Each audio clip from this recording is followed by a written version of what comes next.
आपकी अदालत में आज मेरे मेहमान हैं एक ऐसी शख्सियत जिनकी तकरीरें सुनने के लिए दुनिया भर में लोग इकट्ठा होते हैं। एक ऐसा शख्स जो 28 साल से राजनीति में है, पार्लियामेंट के मेंबर हैं, अपनी बात बेबाकी से कहते हैं और अपनों के लिए लड़ते हैं। Please welcome Asaduddin Owaisi.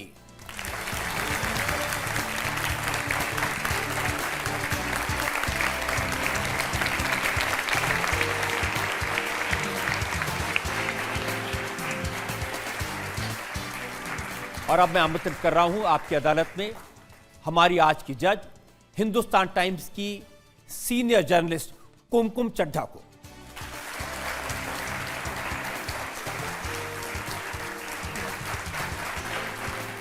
और इससे पहले कि आपकी अदालत में आज का मुकदमा शुरू करें, इजाजत चाहेंगे आज की जज कुमकुम चड्ढा की। अदालत की कार्रवाई शुरू की जाए।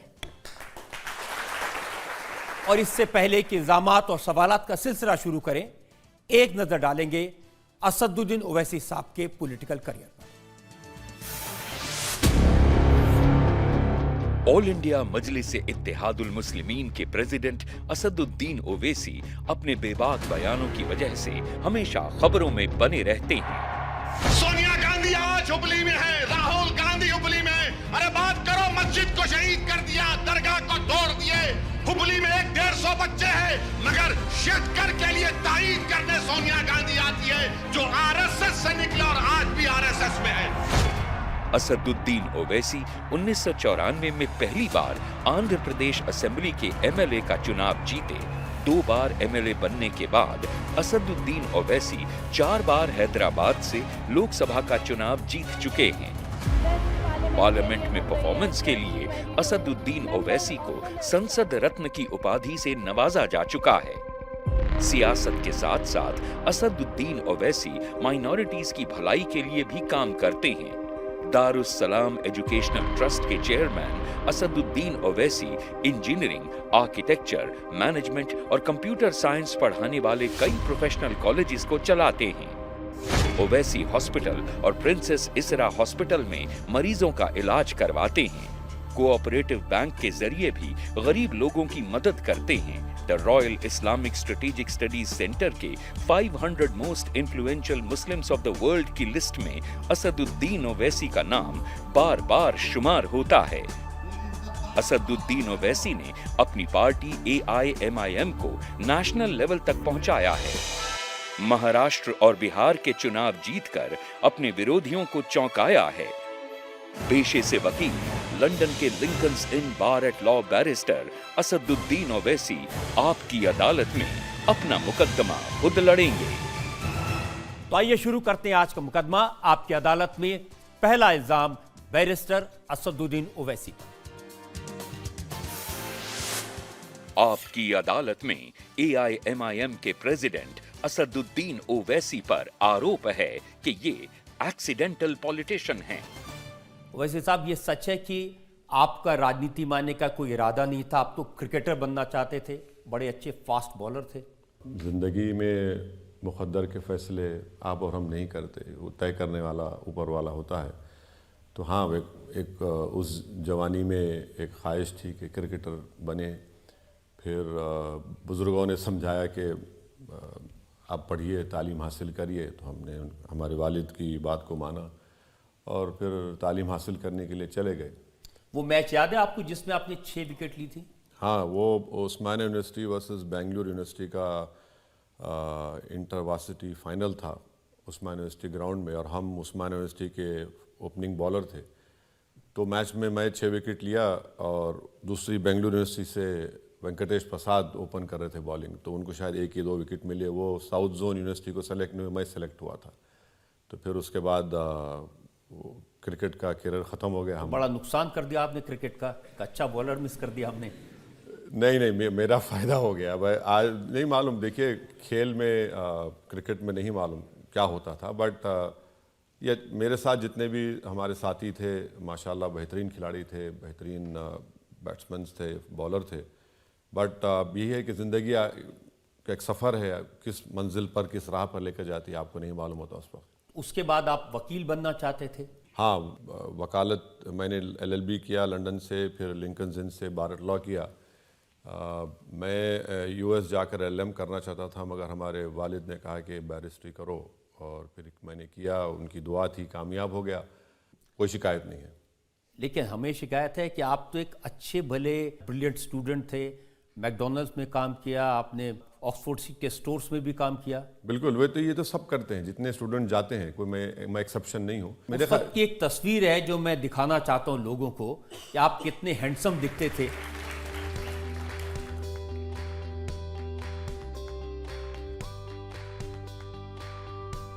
आज नहीं है, आज नहीं है।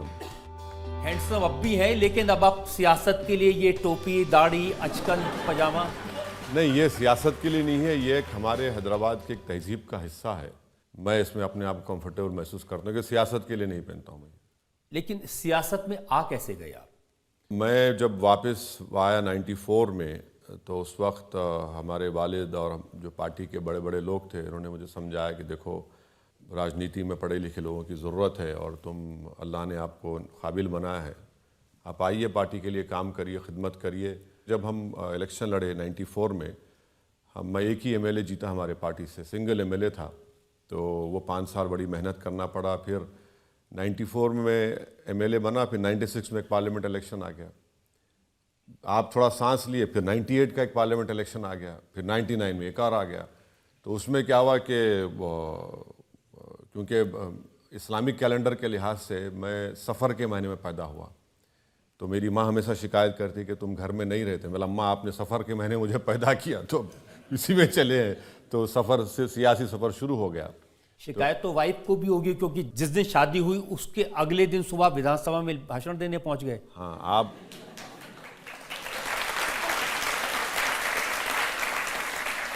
ये रजत जी, आपको पुराने ज़ख्म कुरेदने की बड़ी बुरी आदत है।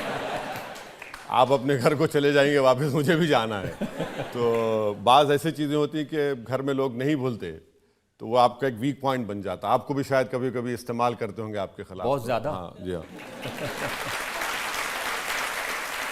एक दो सवाल हम ले सकते हैं अभी पब्लिक से, पूछिए। अभी UAE में एक बहुत बड़ा हिंदू मंदिर बना प्रधानमंत्री मोदी जी की मेहनत से, तो उस चीज़ से आप खुश हैं या नहीं? नहीं, ये तो UAE का बादशाह जिस दिन मैं बन जाऊंगा कुछ जवाब दे पाऊंगा। मैं तो UAE का बादशाह नहीं हूँ। वो तो सिर्फ पूछ रही है कि आप इससे खुश हैं या परेशान हैं? नहीं, मैं इसलिए खुश हूँ कि वहाँ पर UAE हमारा एक स्ट्रेटेजिक पार्टनर है। UAE में हमारे लाखों भारत के लोग काम करते हैं, फॉरेन एक्सचेंज भी जाते हैं। तो वो बादशाह ने फैसला किया, मोदी जी ने उनको रिक्वेस्ट की थी कि उन्होंने फिर उनको इजाज़त दी। तो अब दोनों कंट्रीज़ के रिलेशनशिप अच्छे होते हैं, तो बहुत अच्छा है, क्योंकि हमको बहुत बड़ा फॉरेन एक्सचेंज वहाँ से आता है, हमारा बहुत बड़ा ट्रेड पार्टनर है वो, और उनका इन्वेस्टमेंट है इंडिया में। क्योंकि आजकल तो ज़्यादातर लोग, हमने देखा जावेद अख्तर साहब भी जय सिया राम के नारे लगवा रहे थे। अच्छा, वो कब से मज़हब में बिलीव करना शुरू कर दिए? वो तो एथिस्ट है ना।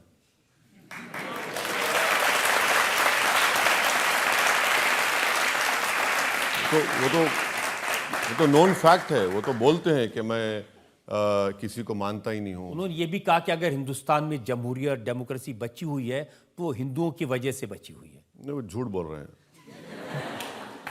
इसलिए कि जमहूरियत अगर बची हुई है और बची रहेगी किसी भी हालत में, संविधान जो बाबा साहब अम्बेडकर ने बनाया, देखिए संविधान गाइड करता है। कोई कम्युनिटी अपनी जगह पर है, मगर उस सबको, मुल्क को गाइड करने वाला तो संविधान है। तो संविधान हमारा रिलीजियस न्यूट्रल है, और वो जब तक वो संविधान रहेगा तो जमहूरियत भी शायद थोड़ा कमज़ोर पड़ी ज़रूर है, बट जमहूरियत तो रहेगी। आप कह रहे कमज़ोर पड़ी है, लेकिन बहुत सारे मौलाना, मौलवी, उलेमा, अभी बरेलवी उलेमा है, मौलाना शाहबुद्दीन रिजवी, उन्होंने कहा जो सेक्युलर कहने वाले मुसलमानों का इस्तेमाल करते हैं, मोदी को वोट दो। तो मौलाना को चाहिए कि मोदी जी से टिकट लेकर MP का इलेक्शन जीत जाएं। बताइए, यूपी से टिकट ले लीजिए, ये जमानत बचा पाए तो फिर हमको आप बुला लीजिए दोबारा। तो अब मौलाना है, बोल दिए हैं बेचारे, खजूर खा लिए होंगे तो बोल दिए, तो बोलना ही पड़ता है। लेकिन आप देख रहे हैं कि आजकल ज़माना बदल रहा है, पहले लोग मुसलमानों की, उनके वोट की बात करते थे, अब सिर्फ हिंदुओं की वोट की बात करते हैं, राम मंदिर की बात करते हैं? नहीं, मैंने जब 2014 में नरेंद्र मोदी भारत के वजीर आज़म बने, मैंने अपनी स्पीच में कहा था कि मैं आपको एक चीज़ की मुबारकबाद देता हूं कि आपने इस मिथ को तोड़ दिया मुस्लिम वोट बैंक के। मुस्लिम वोट बैंक का एक मिथ है, ये एक अफसाना है जो कभी हकीकत से ताल्लुक़ रहा नहीं उसका। इस देश में हमेशा से ही मेजॉरिटी वोट बैंक रहा, मगर मुसलमानों को एक दिल फरेब और बहुत सी खूबसूरत बातें, आपका वोट बैंक, अरे भाई तुम्हारा वोट बैंक ही नहीं है कभी। अगर आपका वोट बैंक होता तो फिर कितने एमपी जीत पाए पॉपुलेशन के लिहाज से। और नरेंद्र मोदी ने तो अब मुसलमानों को पॉलिटिकली मार्जिनलाइज कर दिया। वो बात भी नहीं करते मुसलमान वोट के बारे में, किसी को टिकट भी नहीं देते, उनके पास एक मुस्लिम एमपी भी नहीं है, एक मुस्लिम मिनिस्टर भी नहीं है। तो ये सच्चाई है कि अब उनको ज़रूरत भी नहीं है बीजेपी को, बिल्कुल मार्जिनलाइज करके रख दिया पॉलिटिकली, सोशली मुस्लिम माइनॉरिटी को इस देश में। लेकिन तेजस्वी यादव बात कर रहे हैं आजकल, वो कह रहे हैं माई के साथ बाप भी। नहीं नहीं नहीं, वो उनका तरीक़ा ये है कि यादव ही मुख्यमंत्री बनेगा और मुसलमान चेला बन के रहेगा। वो सिर्फ वाई में बिलीव करते, एम को सिर्फ इस्तेमाल करते सत्ता में आने के लिए, उसके बाद एम तो दूर रहता। लेकिन बिहार में तो आप गए थे, वहां आप एमएलए छोड़ के चले गए। वहां पर हमारे एमएलएस को आरजेडी ने खरीद लिया। 5 हमारे एमएलए जीते थे, हम लोग 4 साल मेहनत किए और 5 एमएलए सीमांचल जो भारत का सबसे बैकवर्ड एरिया है वहां से हमारे एमएलए जीत कर आए। तो लालू जी की कोशिश शुरू दिन से ये थी, मैं आज कह रहा हूं, वो जेल में थे, मुझे फोन करते थे, मैं फोन नहीं उठाता था उनका। कई लोग बाहर में लोग बोले कि अच्छा अपने फोन से मत करिए, बोले आप क्यों नहीं बात करना चाह रहे? मैं भाई मेरा फोन सारी दुनिया सुनती है, मैं क्यों बात करूं, जेल में कोई आदमी है। फिर वो किसी और उनका आदमी है, बोला नहीं बात करूंगा। वो बोलते थे तुम्हारे एमएलए हमको दे दो। बोले क्यों देंगे हमारे एमएलए आपको? आप हमारे 5 एमएलए जीते, उन चारों को, बेईमानों को आपने खरीद लिया। और खरीद के सीमांचल को आपने क्या किया? कुछ नहीं फायदा किया सीमांचल का। अब क्या हो रहा है? अब उनके पास सत्ता चले गई। अब तेजस्वी को बताना पड़ेगा कि हाउ डू यू फील। मजा आ रहा है आपको अभी? तेजस्वी क्या गलती है? चाचा ने पलटी मारी है।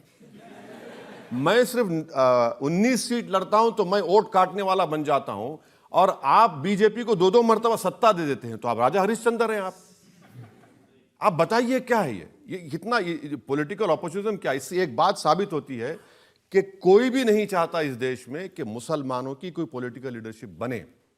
देखिए कितने सारे लीडर हैं, जैसे ममता बनर्जी हैं, उनके बारे में तो माना जाता है कि वो मुसलमानों की खैर ख्वाह हैं।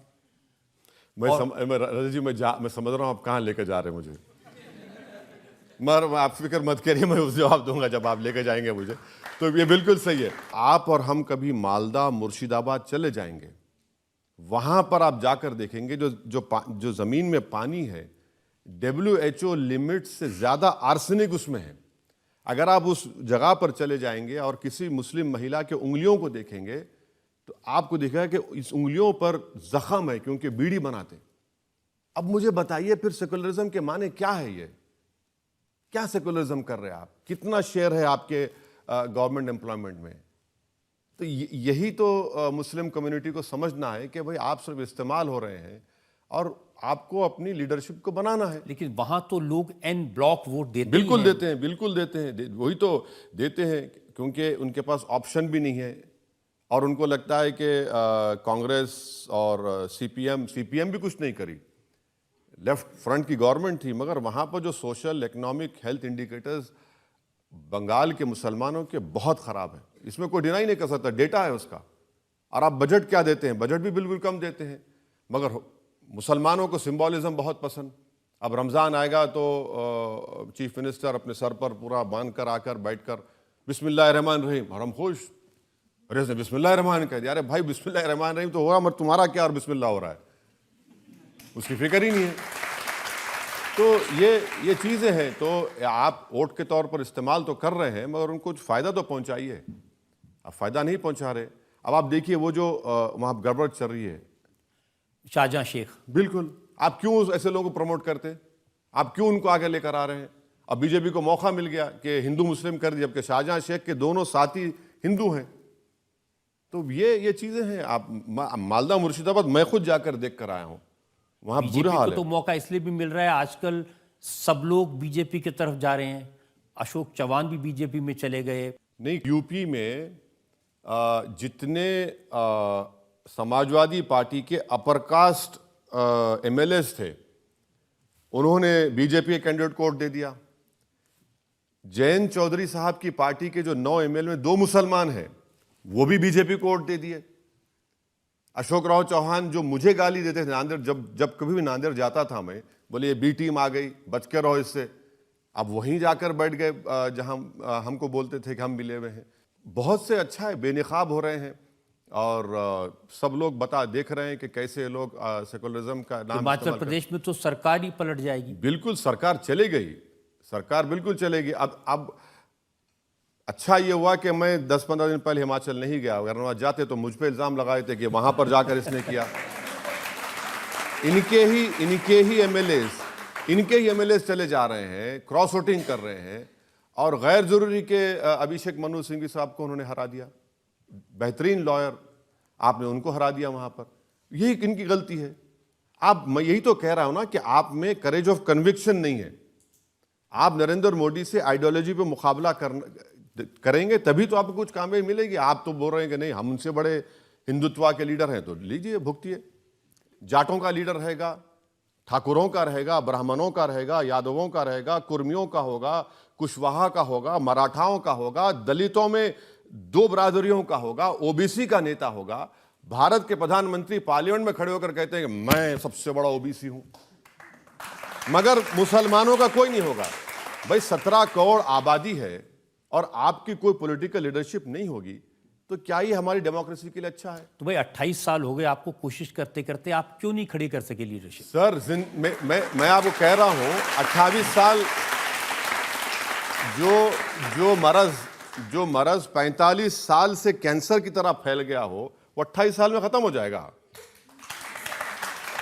सबसे बड़ी गलती जो मुसलमानों ने की पोस्ट इंडिपेंडेंट, लखनऊ के उस मैदान में खड़े होकर कहना कि हम सियासत में हिस्सा नहीं लेंगे, हम पॉलिटिकल लीडरशिप से हट जाएंगे और हम इस पार्टी पर भरोसा करेंगे। जिस पार्टी पर आपने भरोसा किया, उसी पार्टी ने जीबी पंत के जमाने में बाबरी मस्जिद में मूर्तियां रखा दी। उसी पार्टी ने मलियाना, हाशिमपुरा, नेल्ली का फसाद हुआ। बताइए फिर आज भारत की पार्लियामेंट में कितने मुस्लिम एमपीज हैं? लेकिन एक ये भी सच है ना कि जो देश के मुसलमान हैं वो असदुद्दीन ओवैसी पर भरोसा नहीं करते।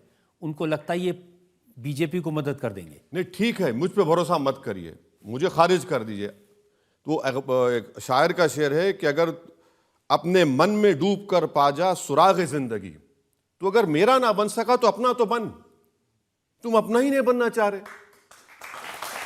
भाई आप किसी मुसलमान को पूछिए, हाँ ये सब बातें सही है, बनो लीडर। बोले नहीं अभी वो हमारे पास वो नेता हैं, हमारे पास वो पार्टी है, हमारे पास। भाई कुछ नहीं होने वाला है, कुछ नहीं होगा। वो तो आपसे कहते हैं ना कि तुम अगर मुझको ना चाहो तो कोई बात नहीं, किसी और को चाहोगे तो मुश्किल होगी। नहीं वो ऐसा है ना, रजत जी अपने कॉलेज के जमाने का जिक्र कर रहे हैं। इसके पीछे भी एक दास्तान है।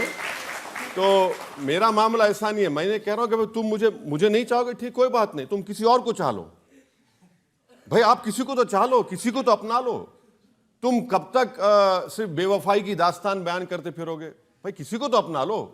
जब सिखों ने अपनी लीडरशिप बना ली, तो भाई हर बरादरी की एक लीडरशिप है, इसमें कोई डिनाई नहीं कर सकता। मगर जहां पर मुसलमानों की पॉलिटिकल एम्पावरमेंट की बात आएगी, ओह जिना की याद ताजा हो जाती। अरे भाई जिना को हमने ठुकराया, हम रिजेक्ट किए जिना को, इसलिए तो आज यहां पर हैं हम और रहेंगे सुबह क़यामत तक। पॉलिटिकल लीडरशिप नहीं होगी तो इसी तरह हम लोगों को घसीटा जाएगा, इस्तेमाल किया जाएगा और इंसाफ नहीं होगा। इसको लेकर मेरे पास कुछ इल्जामात हैं, लेकिन उससे पहले एक ब्रेक के लिए हम रुकेंगे और ब्रेक के बाद आपकी अदालत में असदुद्दीन ओवैसी पर इल्जामात और सवालात का एक और दौर। मैं अमित शाह के बारे में नहीं कह सकता क्योंकि आप खामखा मुझे फंसा रहे हैं। एक तरफ राहुल गांधी, एक तरफ अमित शाह, फंस गई रजिया गुंडों में मेरा हाल है।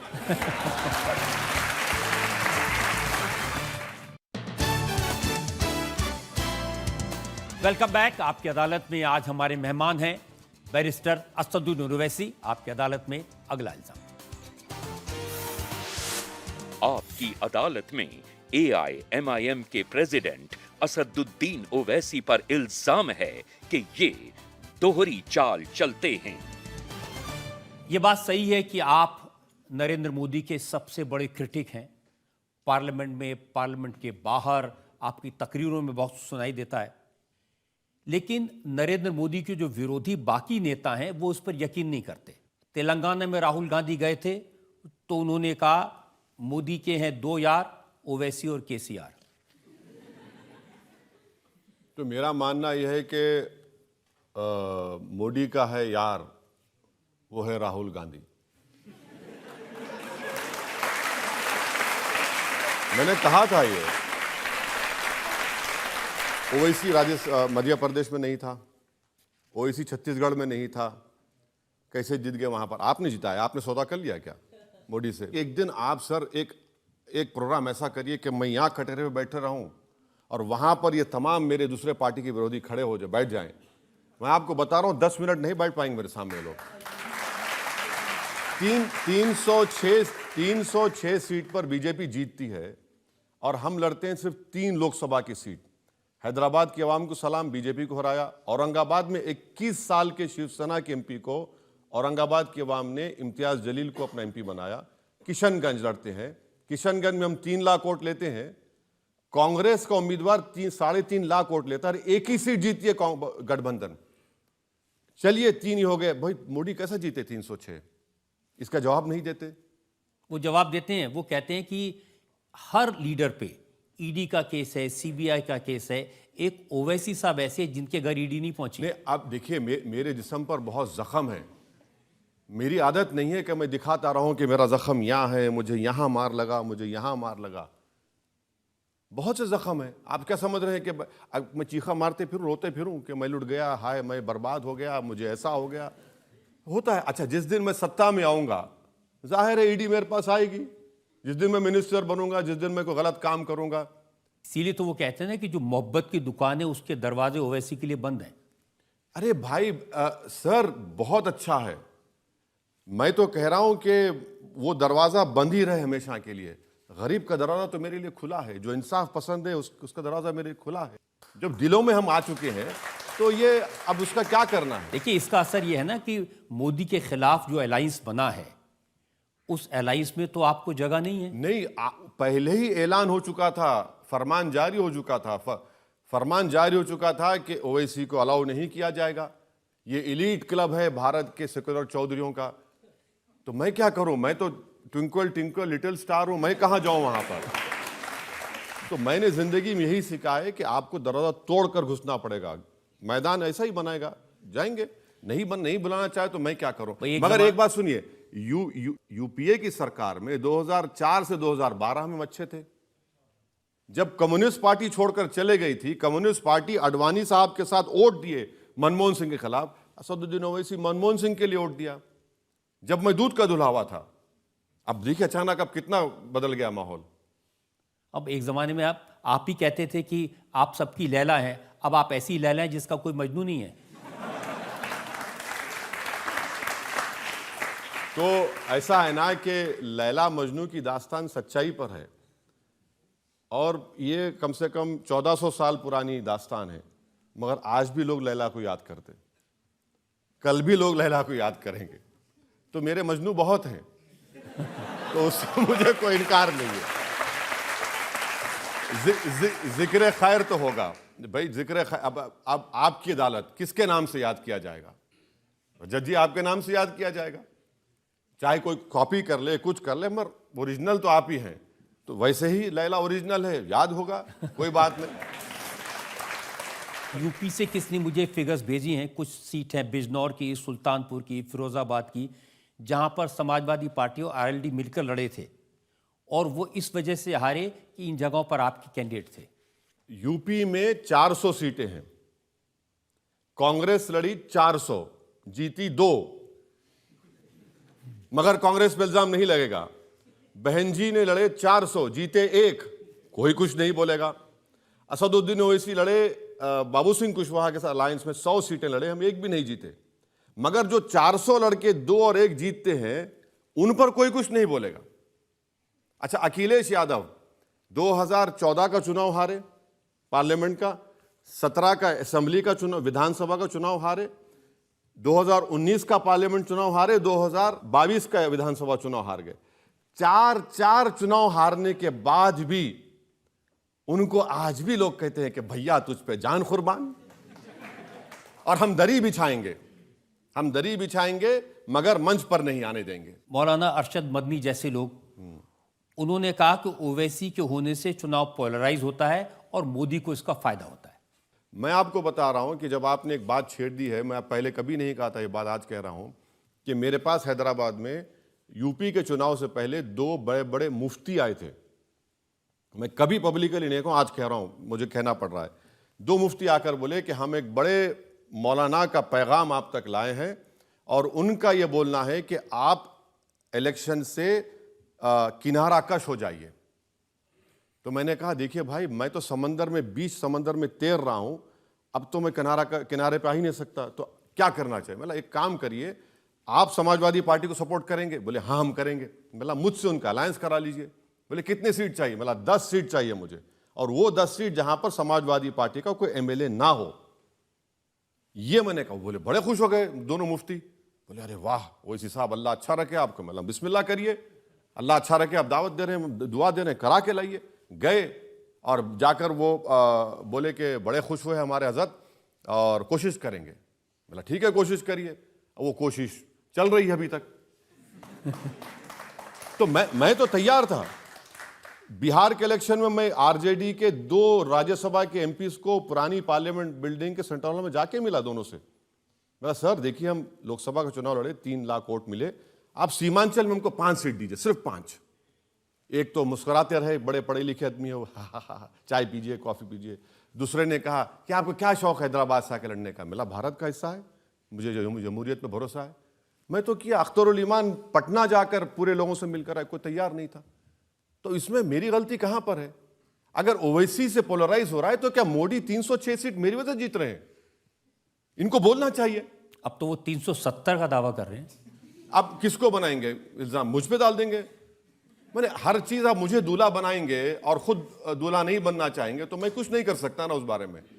आप मुझे इल्जाम लगाएं, कैसा इल्जाम है भाई? आप 300 सीट, CAA का कानून बन गया, ट्रिपल तलाक, क्या क्या हो गया, UCC हो रहा है, तो ओवैसी जिम्मेदार है भाई। आपकी जो सियासत है 60 साल की, वो नाकाम साबित हुई है। जो आप कह रहे थे कि कंपोजिट कल्चर, सेकुलरिज्म, वो कहां गया सेकुलरिज्म? बताइए मुझे। कब मुसलमान भारत की पार्लियामेंट में इक्वल नंबर पर थे? नहीं थे। कहां पर थे? जब यूपीए की सरकार थी तो माइनॉरिटीज का बजट टोटल बजट का 0.01% था। अब मोदी जी ने उसको 0.001 कर दिया। अब बताइए कौन जिम्मेदार है उसका? देखिए, कांग्रेस के लोग तो कहते हैं कि कर्नाटक में मुसलमानों ने हमें एक मुश्त वोट दिया तो हम जीत गए, असेंबली में अपनी सरकार बना ली, हरा दिया बीजेपी को। नहीं, बहुत अच्छा है। चलिए पार्लियामेंट में आप 26 जीत जाइए। पार्लियामेंट आ रहा है, 26 के 28 में 26 जीत जाइए आप। चलिए बताइए हमको कितने मुसलमानों को आप टिकट देंगे एमपी का? बताइए हमको। आप जब क्रेडिट ले रहे हैं ना मुस्लिम कम्युनिटी को, तो आप एमपी का टिकट दीजिए, उनको नहीं देंगे। आप उनको बड़े बड़े ओहदों पर रखिए, नहीं देंगे आप। तो वोट लेना आता है भाई। एक अनरिटन रूल हो चुका है भारत की राजनीति में कि जिसको मुसलमान के वोट चाहिए उससे कह दो मुसलमान दूर रहे और वोट हमको दे और खामोश रहे। मोदी जी का क्या है कि नहीं, मुझे नहीं चाहिए मुसलमान वोट, मार्जिनलाइज कर दो इनको। इलेक्शन हो जाएगा तो फिर मोदी जी बोलेंगे सबका साथ, सबका विश्वास, सबका विकास, भाइयों बहनों सब होगा। तो इसीलिए तो आपको मोदी जी की बी टीम कहते हैं। बिल्कुल नहीं है, झूठ बोल रहे हैं। देखिए, मुसलमान की बात तो आप ही उठाते हैं सबसे आगे बढ़ के। नहीं, क्यों नहीं उठाना चाहिए? जब समाजवादी बीजेपी का कैंडिडेट अपर कास्ट हिंदू है राज्यसभा का, और पूरे अपर कास्ट लोग उसको वोट देते हैं कि हमारा भाई आ गया। मैं क्या गलत कर रहा हूं? अकाली दल लड़ती है, भगवत मान आप लड़ते हैं, सिख को वोट देता है, दूसरा भी वोट मिलता है उनको, मराठा को वोट देता है, और पार्टी खुद टिकट देकर देती है ना कि भाई इस कॉन्स्टिट्यूंसी में कितने समुदाय के ज्यादा लोग हैं, उनको दो। आप वही तो देते हैं। अब जयंत चौधरी को ले क्यों आए हैं? क्योंकि वो जाट हैं भाई। वेस्टर्न यूपी में उनको स्वीप करना है बीजेपी को, जयंत चौधरी को ला लिया आपने। आपने रितेश पांडे को क्यों लिया? क्योंकि प्रकाश के हैं वो। ऐसे कई मिसालें मैं दे सकता हूं। तो आपको क्यों नहीं कोई लेके आता कि इनके पास भी मुसलमान वोट हैं? नहीं, मुझे लाने की जरूरत नहीं है। मैं ये कह रहा हूं कि मुसलमान जितने 17-18 लोकसभा के चुनाव हुए वो सिर्फ वोट डालने वाले बने हैं, वोट लेने वाले नहीं बने हैं वो। जिस दिन हम वोट लेने वाले बन जाएंगे, भारत की राजनीति और मजबूत होगी। और सवाल ले सकते हैं? भारतीय राजनीति में दो बड़े दल हैं, भाजपा और कांग्रेस। आपके हिसाब से आपका सबसे बड़ा प्रतिद्वंदी कौन है, भाजपा या फिर कांग्रेस? दोनों है, दोनों एक सिक्के के दोनों रुख हैं, कोई फर्क नहीं है। लेकिन राहुल गांधी भी यात्रा निकाल रहे हैं, भारत जोड़ो यात्रा। सर, मैं उनका स्पोक्स पर्सन कभी नहीं बन सकता इंशाल्लाह। उनका वही जाने, वही बताएं। वो माशाल्लाह से पढ़े लिखे हैं, काबिल हैं, बड़े परिवार से आते हैं और उनके घर में एक नहीं कितने तीन प्राइम मिनिस्टर हैं। वो भी बनना चाहते हैं, नहीं मालूम पर। तो कभी वो बन पाएंगे प्राइम मिनिस्टर आपके हिसाब से? नहीं, मैं अपना कह सकता हूँ कि मुझे प्राइम मिनिस्टर बनने का कोई शौक़ नहीं है, ना मुझे मंत्री बनने का शौक़ है। तो मेरे ज़िंदगी के मकसद अलग है, मेरे ज़िंदगी के ख्वाब अलग है, जद्दोजहद अलग है। अब जिनको बनना है, आप आइडियोलॉजी पर मुकाबला करिए ना मोदी जी से। आप आइडियोलॉजी तो मुकाबला ही नहीं कर रहे। आप अपना गोत्रा दिखाते हैं। आप उसी पिच पे कैसा खेलेंगे? आप जो पिच पर मोदी जी आपको खिलाना चाह रहे हैं, उसी पिच पर खेल रहे हैं। इतने चुनाव आप देख रहे हैं क्या हो रहा है, तो ये तो वही उनके जिम्मेदार काबिल लोग हैं, वो हम। इसीलिए अमित शाह कहते हैं कि एक ऐसा स्पेस क्राफ्ट है जिसको कांग्रेस बार बार लॉन्च करती है लेकिन हो नहीं पा रहा। मैं अमित शाह के बारे में नहीं कह सकता, क्योंकि आप खामखा मुझे फंसा रहे हैं। एक तरफ राहुल गांधी, एक तरफ अमित शाह। फंस गई रजिया गुंडों में मेरा हाल है।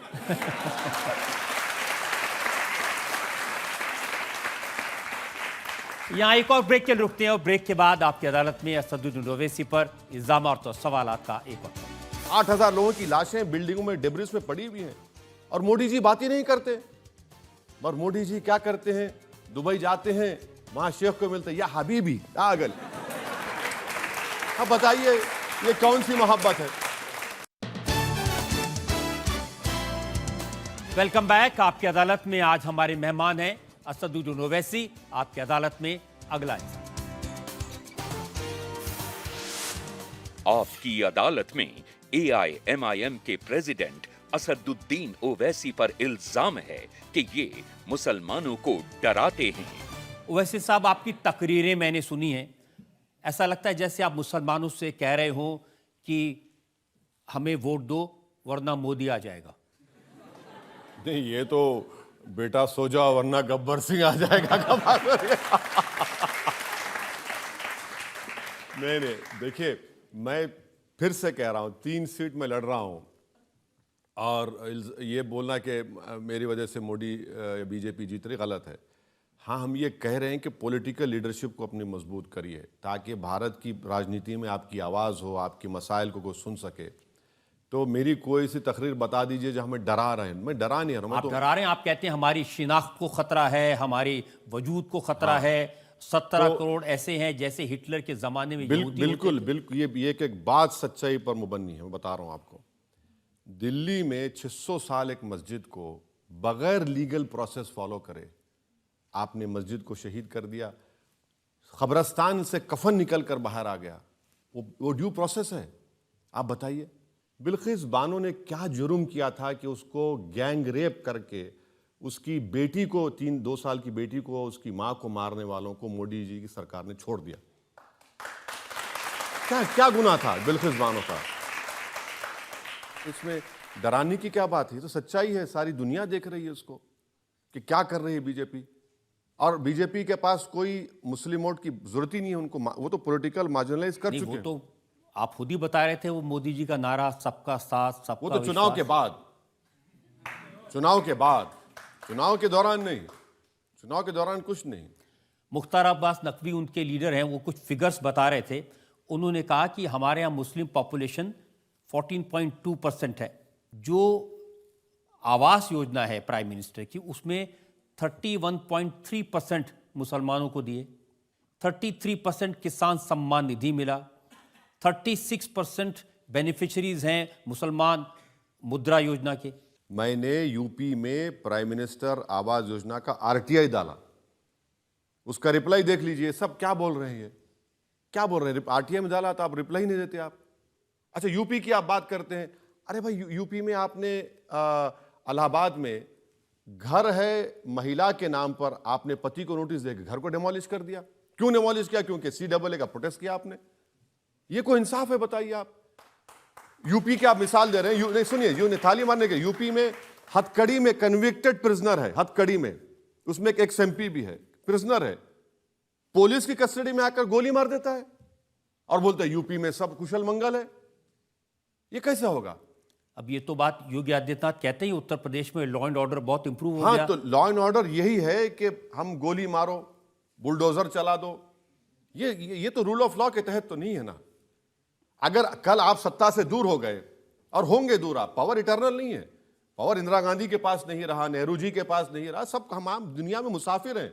आज यहां बैठे हैं, वो क्या शेर है राहत इंदौरी का, वो शेर तो यही है ना कि भाई हम सब किराएदार हैं, जाती मकान थोड़ी है हमारा, हम सब चले जाएंगे। जिस दिन सत्ता आपके पास से चले जाएगी, कल वही आपसे कोई करेगा तो क्या करेंगे आप बताइए?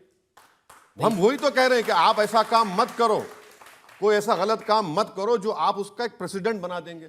आप तो वही कर रहे हैं। लेकिन यूपी में कानून व्यवस्था, लॉ एंड ऑर्डर में इंप्रूवमेंट हुआ है कि नहीं हुआ?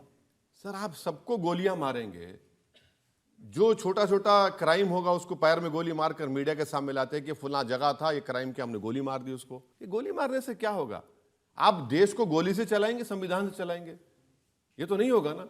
आप बुलडोजर चला रहे हैं, घर तोड़ दे रहे हैं। मैंने कितने घर तोड़ दिए आपने, हिसाब ही नहीं है सबके। जो कुछ किया उसका असर यूपी में जनता को राहत मिली या नहीं मिली, ये मैं पूछ। नहीं, ये देखिए, ये जो खामोशी है ना, ये खबरस्तान की और शमशान घाट की खामोशी है। ये खामोशी ठीक नहीं है। इत्मीनान की खामोशी अलग है, शमशान और खबरस्तान की खामोशी अलग है। ये जो खामोशी आप देख रहे हैं, इसको आप समझ रहे हैं, सरकार समझ रही है कि ये बड़ा सन्नाटा है। भाई, सन्नाटे की भी आवाज है, वो सन्नाटा ठीक नहीं है हमारे लिए। मैं आपको यूपी के फिगर्स बताता हूं। वो कहते हैं कि हम कोई भेदभाव नहीं करते हैं।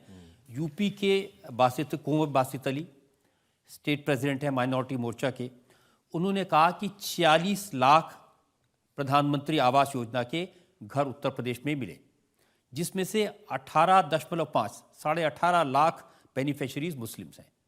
कोई भेदभाव नहीं है। और स्पेसिफिकली अगर कहें तो उन्होंने एक शाहजहांपुर का एग्जाम्पल दिया है। यहाँ पर 760 घर बने हैं, जिसमें से 524 मुसलमानों को दिए हैं, 70%। नहीं तो आप दिए हैं तो कोई एहसान कर रहे हैं क्या? मेरा वही टैक्स पेयर है, देश का पैसा है। कोई योगी जी का घर का पैसा है क्या?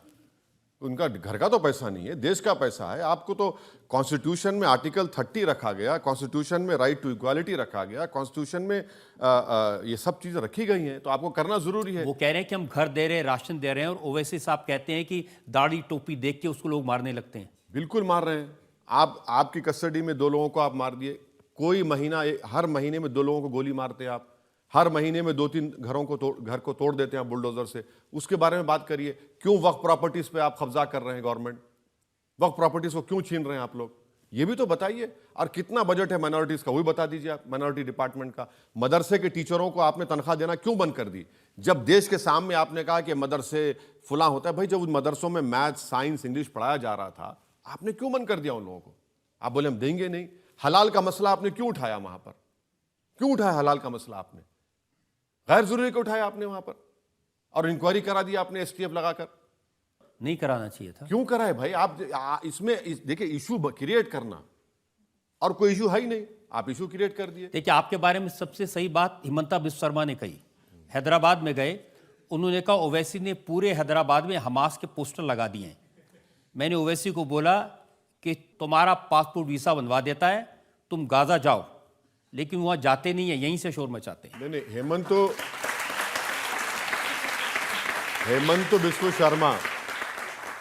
हेमंत बिस्वा शर्मा वो कुत्ते और बिस्किट की दास्तान में तो कंफ्यूजन ला लिए।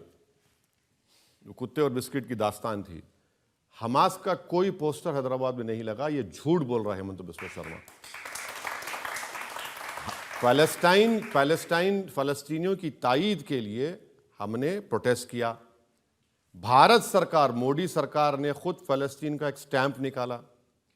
मैं हेमंत बिस्वा शर्मा से एक रिक्वेस्ट करूंगा कि चीन हमारी 2000 स्क्वायर किलोमीटर पर कब्जा करके बैठा है। डेप्सांग डेमचाक हम खो चुके हैं। 65 पेट्रोलिंग पॉइंट में से 22 पर हम नहीं जा सकते, वहां के एसपी ने कहा मोदी जी के सामने।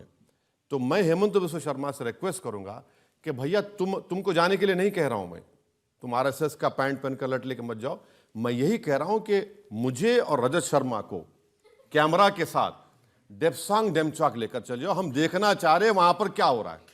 इतना कर दो बस, आप इतना कर दो। आप वो भी नहीं करते। तो हेमंत बिस्वा शर्मा बोलते हैं ज्यादा, उनको लगता है कि अब मैं सेकंड अमित शाह बनूंगा। तो अब बीजेपी में ख्वाब देखना गुनाह है, इतने बड़े ख्वाब देखना, उनको शायद नहीं मालूम। तो देख रहे हैं, कोशिश कर रहे हैं, उनको लगता है कि मुझे गाली देंगे हमास का। अरे भैया आप ये बताइए, भारत सरकार फलस्तीन की जुल्म के खिलाफ आवाज क्यों नहीं उठा रही? भारत सरकार इंटरनेशनल कोर्ट ऑफ जस्टिस में क्यों नहीं गई? साउथ अफ्रीका चले गया, हाँ आपके ब्राजील चला गया, हम G20 है, G20 में बड़े बड़े मालिक चले गए। उस ऑफर का क्या करेंगे जिसमें वो आपको कह रहे हैं मैं आपको गाजा पट्टी भेज देता हूं, चले जाइए? नहीं, मैं देखिए गाजा पट्टी जाने का है तो चलिए, भारत सरकार डेलीगेशन लेके जाए, हम जाने तैयार हैं। भारत सरकार चल के देखें। हम चाहते हैं कि 20 लाख की आबादी गाजा की, 13 लाख लोग बेघर हो चुके हैं, 30,000 लोग इजराइल ने मार दिया, जिसमें से 16,000 मासूम बच्चे हैं, 8,000 लोगों की लाशें बिल्डिंगों में डेब्रिस में पड़ी हुई हैं, और मोदी जी बात ही नहीं करते। और मोदी जी क्या करते हैं? दुबई जाते हैं, वहां शेख को मिलते हैं, या हबीबी आगल। अब बताइए ये कौन सी मोहब्बत है? अब देखिए इनका हेमंतों का जहन देखिए, ओवैसी को हमास से मिला दो, हमास से मिला दो। अरे भाई तुम ओवैसी को मिलाते उन लोगों से जो भारत की आज़ादी के लिए लड़े, अल्लामा फजले खैराबादी जो काला पानी की सज़ा में इंतकाल हो गया। तुम ओवैसी को मिलाते ब्रिगेडियर उस्मान से जिसने 47 में अपनी जान दे दी। तुम ओवैसी को मिलाते हवलदार अब्दुल हमीद से जिसने 65 की जंग में अपनी जान को कुर्बान कर दिया। तुम ओवैसी को मिलाते जौहर बरादरान से, मौलाना अबुल कलाम आज़ाद से। मगर नहीं, तुम्हारा थॉट प्रोसेस ही ये है, मुसलमान टू टेररिज्म। उन्होंने कहा कि जैसे आर्टिकल 370 हटा दिया, जैसे हमने राम मंदिर बना दिया, ऐसे ही निज़ाम और ओवैसी दोनों हैदराबाद से मिट जाएंगे। हम नहीं मिटेंगे, जब तक दुनिया रहेगी हम इंशाल्लाह हम रहेंगे, आबाद रहेंगे। हाँ, जिस दिन हम मिटेंगे उस दिन दुनिया ही मिट जाएगी, याद रखो। तो ये इनका बोलने का थॉट प्रोसेस है। अब इनको क्या लग रहा है कि वहाँ पर इतना जुल्म किया आसाम के मुसलमानों पर, उसके बावजूद भी आसाम में मुस्लिम बच्चे और बच्चियाँ जो है सबसे ज़्यादा नंबर में नीट में क्वालिफाई हो गए। तो हेमंत तो परेशान हो गए कि क्या ये कैसे इतने क्वालिफाई हो गए। और वहाँ पर जितने मदरसों को उन्होंने डिमोलिश किया डिज़ास्टर मैनेजमेंट एक्ट का इस्तेमाल करके, कभी इसकी तारीख नहीं मिलती। कई लोगों को उन्होंने होमलेस कर दिया मुसलमानों को वहाँ पर, और जरीमैंडरिंग करके उन्होंने असेंबली कॉन्स्टिट्यूंसीज बना दी वहाँ पर। तो ये इनका रिकॉर्ड आसाम का है। अब तो उन्होंने चिंता की है छोटी छोटी मुस्लिम बच्चियों की जिनकी शादी ज़बरदस्ती कर दी जाती थी। Prohibition of child marriage central act है, पॉक्सको एक्ट है, चाइल्ड मैरिज का एक स्टडी है, गरीबी की वजह से चाइल्ड मैरिज होती है। अच्छा, उनको यह भी नहीं मालूम कि भारत सरकार का डेटा है कि 12 मिलियन चाइल्ड मैरिजेस इंडिया में हुई, 84% तो हमारे हिंदू भाई बहनों में की हुई है, 11% मुसलमानों की है। तो कहां पर कर रहे हैं वो? भाई आप ये देखिए ना। नहीं, उन्होंने कहा कि 90 साल पुराना अंग्रेजों के जमाने का एक कानून था, नहीं, जिसके तहत अगर बच्ची की उम्र कम है, लड़के की उम्र कम है, तो भी उसकी शादी रजिस्टर हो जाती थी। ये बिल्कुल झूठ है। गवर्नमेंट ऑफ इंडिया का डेटा है, नेशनल फैमिली हेल्थ सर्वे, ये एक झूठ फैलाई जाती है मुसलमानों के बारे में। जो हिंदू लड़कियों की शादी 18 साल में होती, वो एवरेज उतना ही मुसलमान लड़कियों की 18 साल में शादी होती। और वो जो 90 साल पुराना कानून उन्होंने जो ख़त्म किया है, अब कानून ये बना है रात के 12 बजे कि मुझे अगर शादी करना है मुसलमान की बेटी या बेटी की, तो स्पेशल मैरिज एक्ट में करना पड़ेगा। भाई स्पेशल मैरिज एक्ट में निकाह कहाँ होगा? स्पेशल मैरिज एक्ट में मेहर का कहाँ प्रोविजन होगा जो दूल्हे को दुल्हन को देना पड़ता है? आप मेरा मजहबी रिचुअल्स जो है जिसके बगैर मेरी शादी नहीं, क्यों छीन रहे मुझसे आप?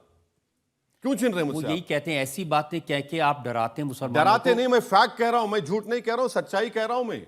उन्होंने जो 90 साल पुराना कानून को खत्म किया है, आपने क्यों किया भाई? चाइल्ड मैरिज तो नहीं होनी वैसे साहब, वो कानून मैंने देखा है, उसका जो स्पेशल प्रोविजन आखिरी जो उसका पैरा है उसमें लिखा है कि अगर इस कानून के बाहर भी निकाह होता है, कोई शादी होती है, तो उसको रिपील नहीं किया जाएगा इस कानून की नहीं, वजह से। निकाह कैसे होगा जब मैं स्पेशल मैरिज एक्ट करूंगा?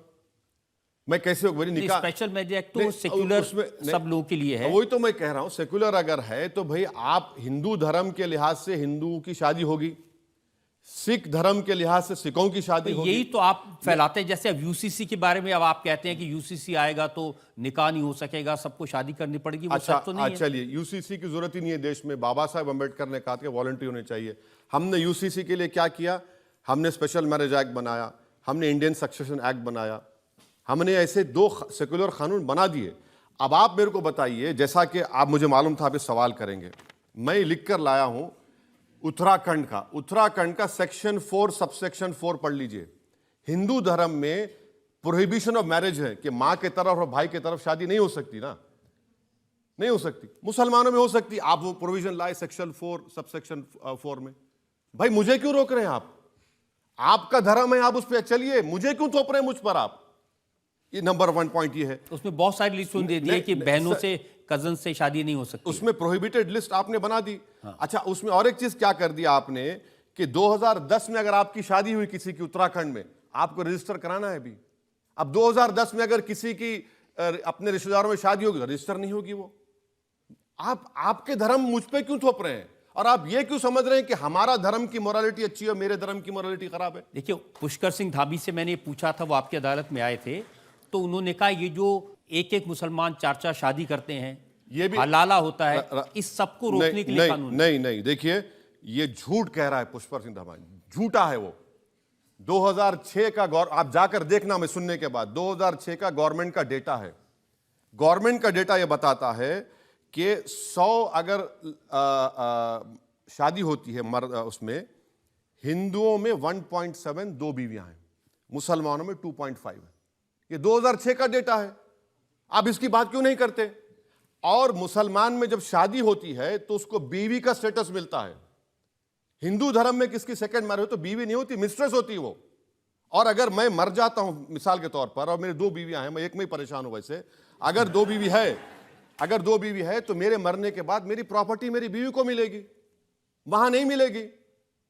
तो ये झूठ क्यों बोलते हैं लोग? अच्छा, आप ये बताइए, डिवोर्स का, उत्तराखंड में डिवोर्स का कानून आपने क्या कर दिया? उसको सेम कर दिया Hindu marriage act 54, special marriage act 50 और डिवोर्स एक्ट 1869। अरे क्यों कर रहे हैं आप अपने धर्म का कानून मुझ पर डाल के, पर यूसीसी कौन सा यूसीसी है जब आप उसमें ट्राइबल्स को अलग करते हैं? यूनिफॉर्मिटी कहां है सर उसमें? जब आप यूनिफॉर्मिटी कहां कर रहे हैं?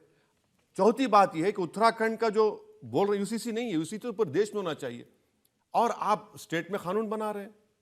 सिर्फ मुसलमानों को उनको रिलीजन से दूर कर दो, उनके रिलीजियस प्रैक्टिस से दूर कर दो। रिफॉर्म के नाम पर आप मुसलमानों से हमारा रिलीजन छीनना चाह रहे हैं। यही तो मैं बता रहा हूं, मैं तो एग्जाम्पल दे रहा हूं आपको। सेक्शन 4 सबसेक्शन 4 आपको कह रहा हूं, इनका डिवोर्स का सेक्शन 25, 27। और शादी जो इस्लाम में होती है ना, वो जन्म जन्म का साथ नहीं होता। हिंदू धर्म में जन्म जन्म का साथ है। हमारे पास एक कॉन्ट्रैक्ट है, एक जन्म मेरे लिए काफी है, दूसरे जन्म में मुझे नहीं चाहिए मेरी बीवी। मैं कह रहा हूं आपको, भाई जन्म जन्म का साथ नहीं है वो। मेरा क्वेश्चन आपसे ये है कि कुछ लोग कहते हैं कि ज़्यादा बच्चे करने से डेमोग्राफिक बढ़ेगा, आपका इस पे क्या कहना है? ये सरासर झूठ है, गलत है। मैं आपको ये बता रहा हूं कि भारत में जो फर्टिलिटी रेट है मुसलमान और हिंदुओं का, 1992 में मुस्लिम फर्टिलिटी रेट था 4.41, अब वो आया है, लेटेस्ट जो डेटा है गवर्नमेंट का, 2.36। हिंदुओं का था 3.30, गिरकर 1.94 है। तो डिफरेंस जो है सिर्फ 0.4% का है। तो ये जो लोग बोलते हैं ना कि मुसलमान पूरे हिंदुओं से आगे बढ़ जाएंगे, नहीं बढ़ेंगे। 600 साल में भी नहीं बढ़ेंगे, 1000 साल में भी नहीं बढ़ेंगे। भारत में हिंदुओं का पॉपुलेशन स्टेबलाइज हो जाएगा बाय 2070, और मुसलमानों का पॉपुलेशन स्टेबलाइज होगा इन 21 एक 40 साल के बाद वो, और लास्ट जो मुसलमानों का पॉपुलेशन होगा वो 18.87%, उतना ही होगा। ऐसी चीज़ें सोशल मीडिया पर बहुत चलती हैं और लोग एग्जाम्पल देकर बताते हैं कि बेल्जियम में बैलेंस बिगड़ गया, वहाँ ज़्यादा मुसलमान हो गए, वहाँ के लोग कम रह गए। सर बेल्जियम का वॉफल अच्छा होता है, मैं भी कभी खाया, मगर बेल्जियम में वहाँ पर जो लोग आए अरब कंट्रीज से तो वहाँ पर रह रहे हैं, मगर भारत में तो ऐसा नहीं होने वाला है। भारत में एम्पिरिकल एविडेंस है। आप जो नंबर्स कह रहे हैं उसको भी वो लोग चैलेंज करते हैं। नहीं उसको लेकर वो ये कहते हैं कि जब जनसंख्या गिनने वाले लोग जाते हैं जी तो मुसलमान अपने 9 में से 5 बच्चों को अंदर छुपा लेते हैं, 4 को गिनवाते हैं, 5 को नहीं गिनाते। तो उनको कैसे मालूम कि 9 है?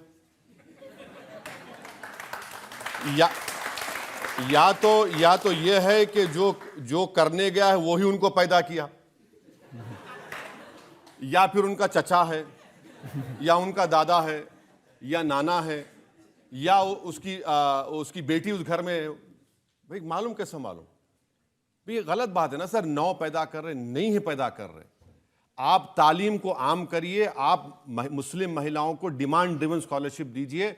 आपको मैं बोल रहा हूं कि 21 से पहले पॉपुलेशन स्टेबलाइज हो जाएगा।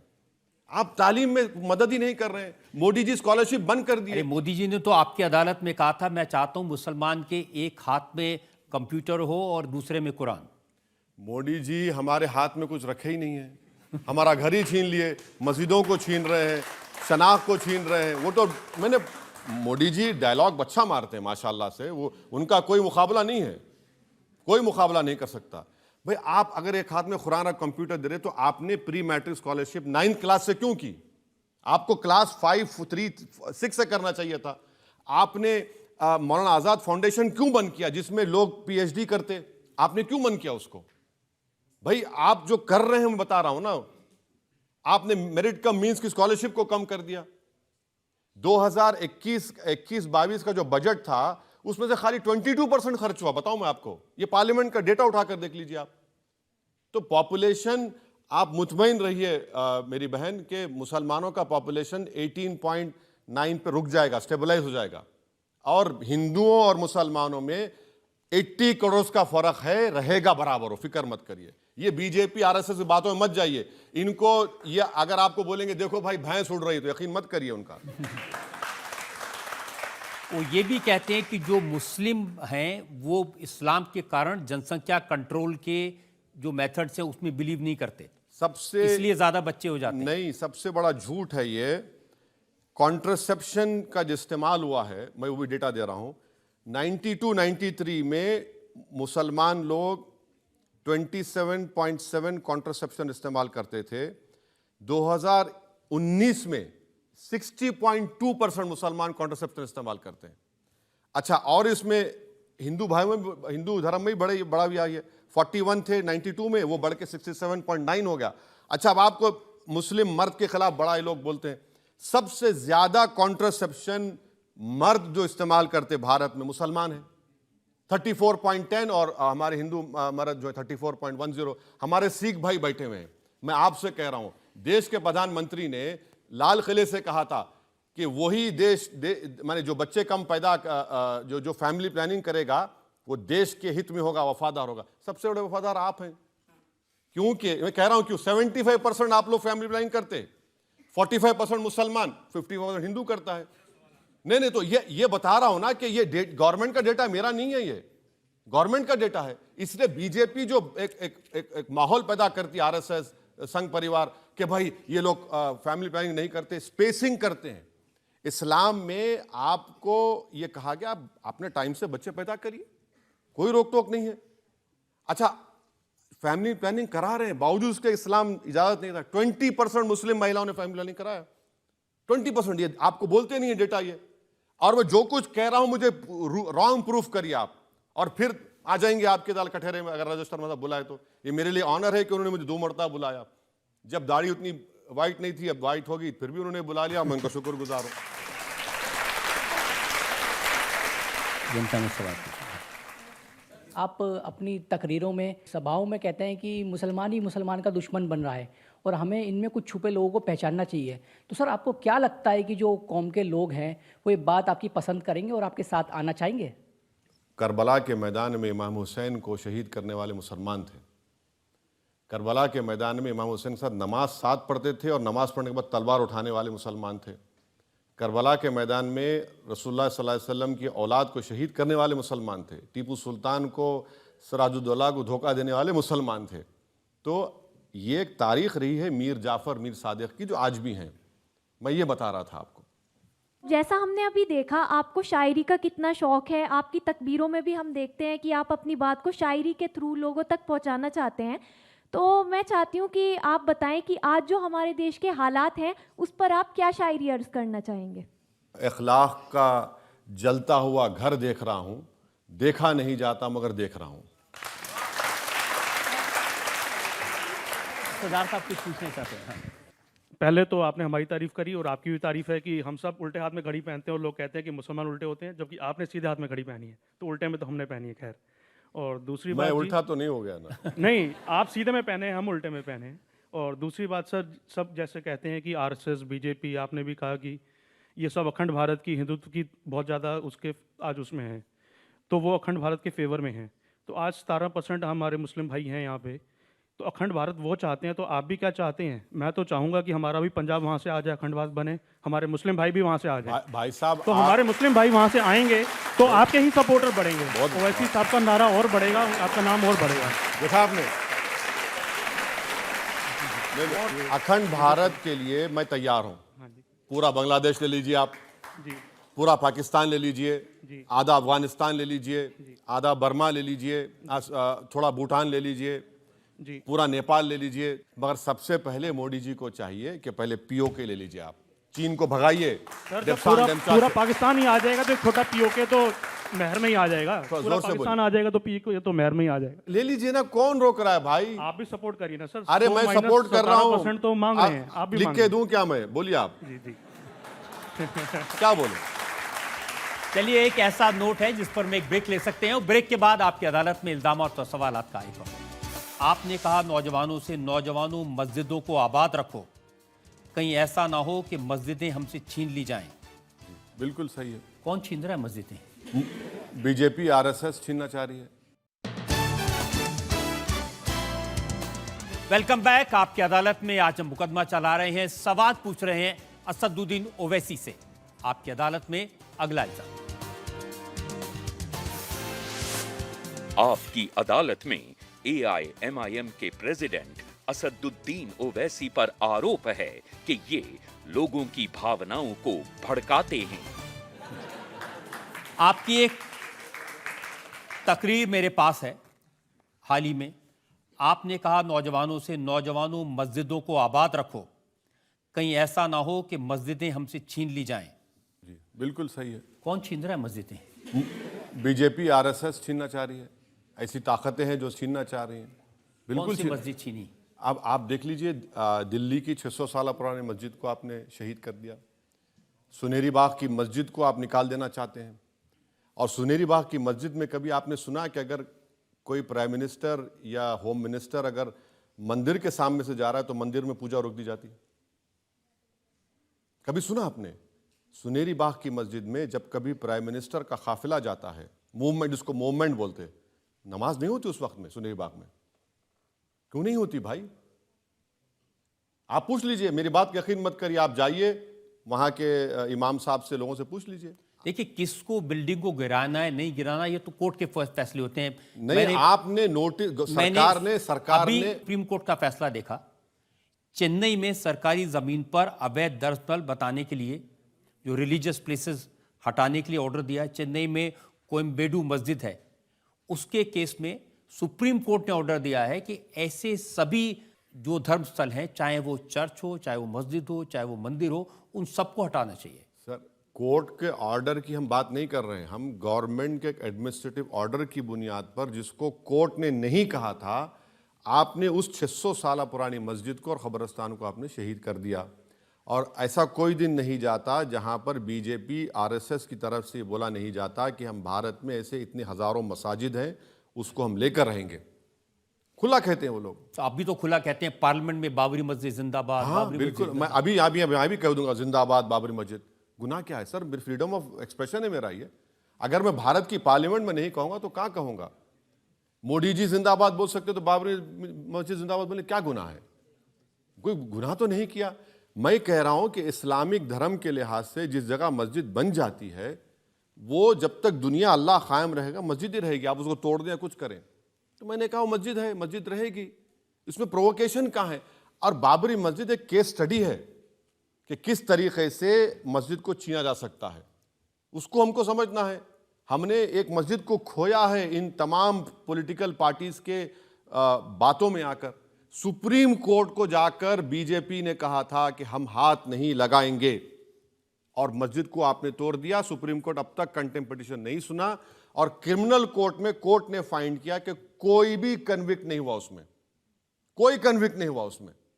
और खुद पार्लियामेंट में ये एकनाथ शिंदे के जो पार्टी लीडर हैं वो नरसिम्हा राव की तारीफ में कह रहे थे कि जब बाबरी मस्जिद को तोड़ा जा रहा था तो पीवी नरसिम्हा राव ने कहा कि मैं पूजा कर रहा हूं, मुझे डिस्टर्ब मत करो। उन्होंने कहा, मैंने नहीं कहा ये। आप बताइए फिर क्या है ये? फिर ये देखिए सुप्रीम कोर्ट का फैसला है और आप कहते हैं कि मक्कारी से बाबरी मस्जिद ले ली। सुप्रीम कोर्ट का फैसला जो है ना, अगर आप पूरा फैसला पढ़ेंगे सर तो उसमें फैसले में सुप्रीम कोर्ट ने कहा कि मंदिर को तोड़कर मस्जिद नहीं बनाई गई। सुप्रीम कोर्ट ने एएसआई की सर्वे की रिपोर्ट को नकार दिया। सुप्रीम कोर्ट ने जो फैसला दिया हम उसको जो गलत मानते हैं, इसलिए कि सुप्रीम कोर्ट ने फेथ की बुनियाद पर दे दिया, फेथ की बुनियाद पर दिया। अब अगर फेथ की बुनियाद पर आप दे देंगे तो फिर उसका कोई रोक टोक ही नहीं है। अब वैसे साहब हो गया ना, अरे फैसला हो गया, वहां पर इतना भव्य राम मंदिर बन गया, लाखों लोग वहां जा रहे हैं, अब छोड़िए उसको, कहां उसमें। यही बात आप उन यहूदियों से कहिए जिसको हिटलर ने 60 लाख यहूदियों को गैस के चेंबर में डालकर मार दिया था। वो 1930s की दास्तान को 2024 तक बोलेंगे। मैं भी बाबरी मस्जिद की दास्तान को मेरे मरने से पहले मेरे औलाद को बोलूंगा कि तुम भी बोलते रहना, क्योंकि जिस तरीके से मस्जिद को छीना गया उस तरीके से हम दोबारा मस्जिद को नहीं खोना चाहेंगे। क्या 6 दिसंबर इस देश के लिए फख्र का दिन है? बताइए, अगर 6 दिसंबर नहीं होता तो सुप्रीम कोर्ट का जजमेंट क्या था? ये तो पार्लियामेंट ने कहा कि 22 जनवरी फख्र का दिन है, उस दिन राम मंदिर बना। वही तो हम कह रहे हैं। अच्छा किया आपने, 17 दिसंबर 1992 को पार्लियामेंट ने बाबरी मस्जिद डिमोलिशन को कंडेम किया और रेजोल्यूशन में आरएसएस, विश्व हिंदू परिषद, बजरंग दल का को कंडेम किया और कहा कि यह काला दिन है। अब पार्लियामेंट के रेजोल्यूशन के खिलाफ अगर आप एक और रेजोल्यूशन ला रहे हैं तो हमने इसी पार्लियामेंट में as an Indian, proud Indian मैं कह रहा हूं कि हमने कहा कि पीओके हमारा है। कल क्या आप रेजोल्यूशन लाएंगे पीओके हमारा नहीं है बोलकर? आप कौन सा प्रेसिडेंट क्रिएट कर रहे हैं? ये तो गलत है ना, बिल्कुल बिल्कुल गलत है ये। अब तो ज्ञानवापी मस्जिद को लेकर हाई कोर्ट ने ऑर्डर दिया है कि वहां तहखाने में पूजा होती थी और 1993 में जो पूजा बंद की थी वो गलत था, वहां पूजा कंटिन्यू होनी चाहिए। अब इसकी क्रोनोलॉजी समझिए। इसका मैं आपका एक एग्जांपल दे रहा हूं आप लोगों को समझाने के लिए। 29 और 30 दिसंबर के दरमियान में 49 में बाबरी मस्जिद में मूर्तियां रख दी गई, नंबर 1। हाँ, फिर नायर साहब ने उसको लॉक डाल दिया, नंबर 2। नायर साहब उसके जनसंघ के एमपी बन गए। आपने 6 दिसंबर को तोड़ दिया और तोड़ने वालों को आपने जगह दे दी। यहां पर क्या हुआ? यहां पर व्यास फैमिली कह रही है कि हमारे पास 1530 से डॉक्यूमेंट है। मैं भी कह रहा हूं कि मैं भी 500 साल से नमाज पढ़ा था बाबरी मस्जिद में, नंबर 1। व्यास फैमिली कहती है कि 93 में मुलायम सिंह की सरकार ने बगैर रीजन राइटिंग के दिए बंद कर दिया। मैं भी कह रहा हूं कि मेरी मस्जिद को भी आपने बंद कर दिया था। अब कोर्ट आपने कोर्ट को जाके पूजा अलाउ करिए। भाई मेरी नमाज क्यों अलाउ नहीं किया आपने? फिर आप समझिए, इसीलिए हम कह रहे हैं कि हम एक मस्जिद को खोए, दोबारा नहीं खोना चाह रहे हैं। आप इन बातों को समझना चाहिए। अब भाई दूध के जले छाछ को भी फूक फूक कर पिएंगे हम लोग, तो भड़काएंगे आप नौजवान? भड़काएंगे नहीं, सच्चाई को बयान करेंगे। ये जो मैं जो कुछ कह रहा हूं ये फैक्ट है, मैं जो कुछ कह रहा हूं फैक्ट है। अच्छा सर, अब आप चले जाइए, आप ज्ञानवापी पे आ गए, आप चले जाइए मथुरा पे। 1965 में हिंदू और मुसलमानों में एग्रीमेंट हुआ, मुसलमानों ने 8 एकड़ जमीन दे दी। अच्छा, उस एग्रीमेंट पर किसने साइन किया था हिंदुओं की तरफ से? पंडित मदन मोहन मालवीय। क्या पंडित मदन मोहन मालवीय से बड़े हिंदू नरेंद्र मोदी हैं? नहीं है। उन्होंने साइन किया। आप 2023 में बोलते हैं कि नहीं, उनको इख्तियार नहीं था वो जमीन तो लेने का। कौन खोल रहा है इस देश में? कौन जख्म को खोल रहा है? कौन इस देश को उस राह पर लेकर जाना चाह रहा है जहां पर दोनों धर्मों में टकराव होगा? विश्व हिंदू परिषद के जो प्रेसिडेंट है आलोक कुमार, उनकी बयान में पढ़ रहा था, वो कह रहे थे कि हम मुसलमानों से हाथ जोड़कर कहते हैं कि अब अयोध्या के बाद में मथुरा और काशी दे दें, उसके बाद हम कोई क्लेम नहीं करेंगे। ये सब बकवास है, ये सब झूठ है। आए भैया क्यों देंगे? मस्जिद मेरे बाप की थोड़ी है, मस्जिद मेरी मां की थोड़ी है। मस्जिद तो अल्लाह की होती है। मस्जिद का एक कागज है, एक डॉक्यूमेंट है। आप कब तक बोलेंगे वो उस जमाने में मुगल बादशाह था? तो फिर पुष्पमित्रा संघा से कौन इंसाफ करेगा? बताओ मेरे को। पुष्पमित्रा संघा ने कई बौद्ध धर्म के स्तूपों को तोड़ दिया, उसका इंसाफ करिए। चलिए, आप जब मुगल बादशाह को बोलते हैं तो पुष्पमित्रा संघा क्या करेगा? पुष्पमित्रा संघा के बारे में कोई नहीं बात करता। भाई देश जिस जमाने में पुष्पमित्रा संघा थे, जिस जमाने में मुगल थे, क्या संविधान था? राजा रजवाड़ों में राइट टू इक्वालिटी थी? नहीं थी। हमारे पास एक रिटर्न कॉन्स्टिट्यूशन है और उस कॉन्स्टिट्यूशन के लिहाज से हमको काम करना पड़ेगा। पंडित मदन मोहन मालवीय ने साइन किया उस एग्रीमेंट पर, आज आप बोलते हैं हम नहीं मानेंगे उसको। देखिए, इसीलिए तो उनको मौका मिलता है कहने का। आप कहते हैं बाबरी मस्जिद जिंदाबाद, वो कहते हैं ये बाबर की औलाद। नहीं, मैं देखिए यही तो मैं बता रहा हूं। मैं चाहता हूं कि मेरा डीएनए करा लीजिए, नरेंद्र मोदी जी का भी करा लीजिए, आरएसएस के लोगों का करा लीजिए। कौन आर्यन है और कौन इस देश का है मालूम हो जाएगा आपको। भाई मैं बाबर का स्पोक्स पर्सन थोड़ी हूं, तो क्या फिर नरेंद्र मोदी और बीजेपी नाथूराम गोडसे के स्पोक्स पर्सन है? अगर मैं बाबर का स्पोक्स पर्सन तो आप बन जाइए उनके स्पोक्स पर्सन, आप नाथूराम गोडसे के स्पोक्स पर्सन बन जाइए। आखिर मेरा क्या ताल्लुक बाबर से? मेरा क्या ताल्लुक औरंगजेब से? मेरा क्या ताल्लुक जिना से? भाई क्या ताल्लुक? अगर ताल्लुक नहीं है तो आपके भाई अकबरुद्दीन साहब औरंगजेब की मज़ार पर गए, वहां चादर चढ़ाई, फूल चढ़ाए। देखिए, ताल्लुक नहीं है सुनिए, औरंगजेब से। जब आप सर, मैं आपको बोल रहा हूं कि आप इंटरनेट खोलिए, वहां पर एक अल्लाह के वली की मज़ार है, शायद बुरहानुद्दीन गरीब या जरजरी बख्श रहमतुल्लाह अलैह गए, वहां पर गए तो आपके रास्ते में खबर आती, उन्होंने सिर्फ फातिहा पढ़ी और चले गए। और एएसआई प्रोटेक्टेड मॉन्यूमेंट है वो, आप निकाल दीजिए उसको। आप खुद डेलीगेशन को लेके जाते औरंगजेब के पास, फातिहा पढ़े और क्या करे? कुछ नहीं किए। अब उसको बोले अरे वो गए, अरे भाई नहीं वो जो अच्छा मोदी जी बहादुर शाह जफरी खबर पे गए, अच्छा था वो। बताइए आप। देवेंद्र फडणवीस ने कहा महाराष्ट्र में कुछ औरंगजेब की औलादें पैदा हुई हैं, सवाल यह है ये किसके इशारे पर पैदा हो रहे हैं? ये समाज में टेंशन पैदा कर। एक प्रॉब्लम यह है कि देवेंद्र फडणवीस ब्राह्मण है और उनको दिखाना पड़ता है अपने आप को कि मैं सबको साथ लेके चलता हूं। उनका सबसे बड़ा प्रॉब्लम वो है, और उनको लगता है कि पोस्ट मोदी वो प्राइम मिनिस्टर बन जाएंगे, तो उनको ये लैंग्वेज इस्तेमाल करना पड़ता है। और बार बार देखते शिवाजी के बारे में। अरे भाई, शिवाजी जब आगरा की फोर्ट से भागे थे, मुसलमान के साथ भागे थे।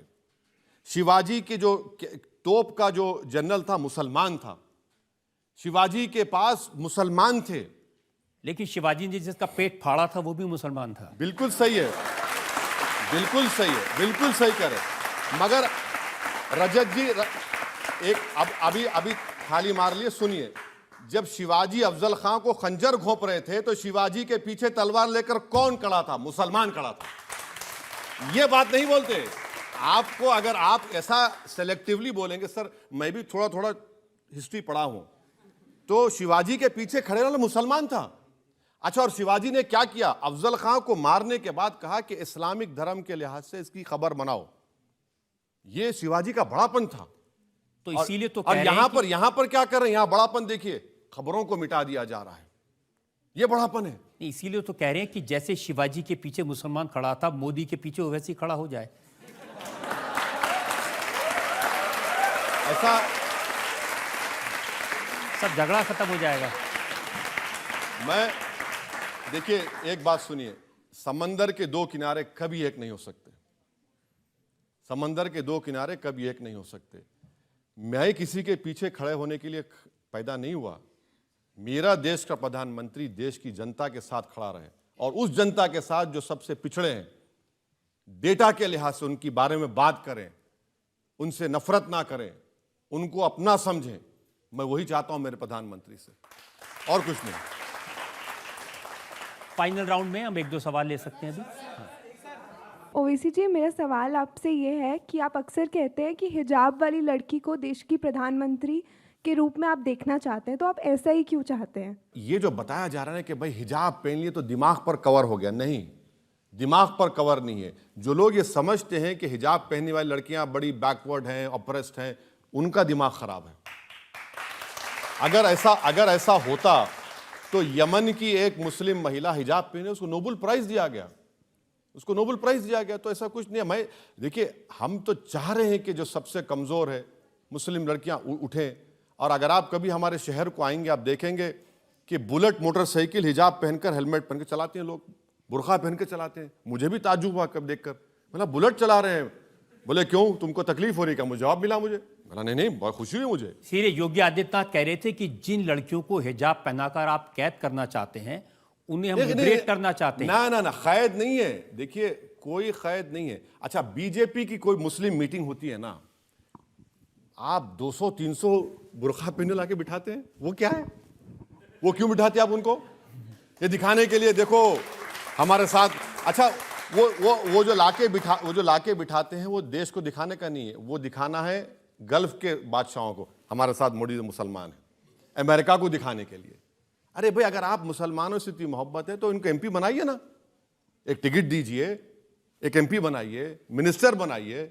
आप वो नहीं करते।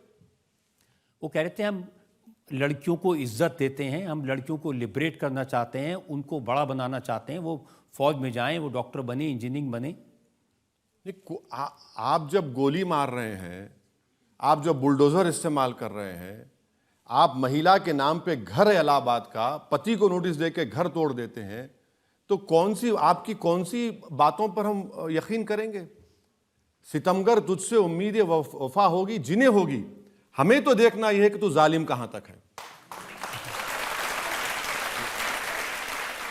वैसे साहब, हमने आपसे हर तरह के सवाल पूछे और जैसे आपका स्वभाव है, आपकी फितरत है, आपने बेबाकी से जवाब दिए, किसी चीज़ को टालने की कोशिश नहीं की। एक ब्रेक के रुकेंगे और ब्रेक के बाद सुनेंगे आपकी अदालत में आज की जज कुमकुम चड्ढा का फैसला आज के मुकदमे पर।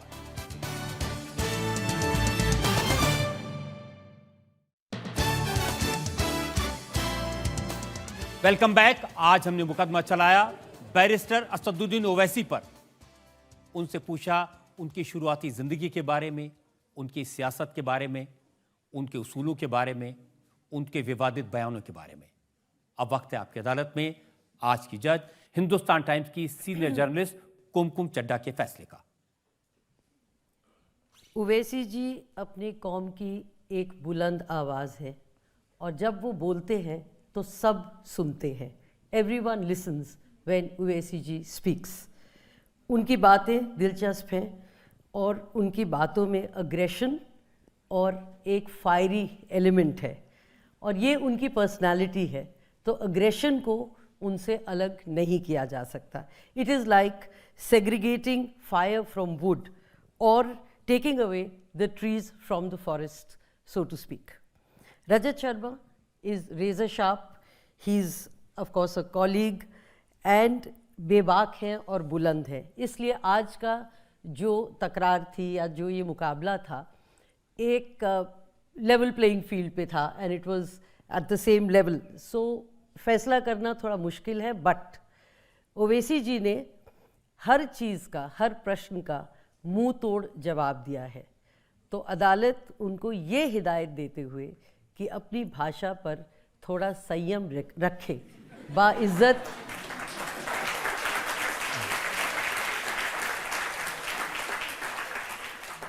बाइज्जत बरी करती है। इस उम्मीद के साथ, इस यकीन के साथ कि असदुद्दीन ओवैसी इसी तरह से लोगों की सेवा करते रहेंगे, पब्लिक लाइफ में जो ज़रूरी मुद्दे हैं उनको उठाते रहेंगे और बुलंदियों पर पहुंचेंगे। आज का मुकदमा यही ख़त्म करते हैं। अगले हफ्ते आपसे मुलाकात होगी एक नई शख्सियत के साथ। तब तक के लिए नमस्कार।